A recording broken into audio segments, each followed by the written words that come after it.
सन्मानचिन्ह आहे की त्या पलीकडे काही आहे? सन्मान तर आहेच, पण हा फक्त सन्मान नाहीये.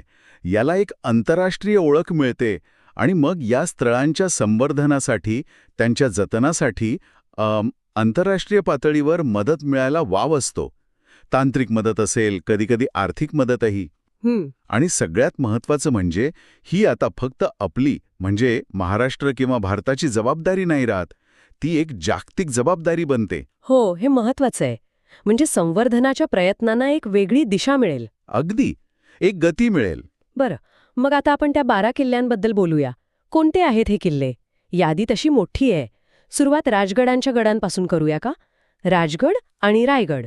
हो, राजगड स्वराज्याची पहिली राजधानी आणि रायगड जिथे महाराजांचा आपला शिवराज्याभिषेक झाला. दोन्ही किल्ले महत्वाचे. प्रशासकीय केंद्र होती ती. आणि मग तोरणा, तो पहिला किल्ला जिंकला तो.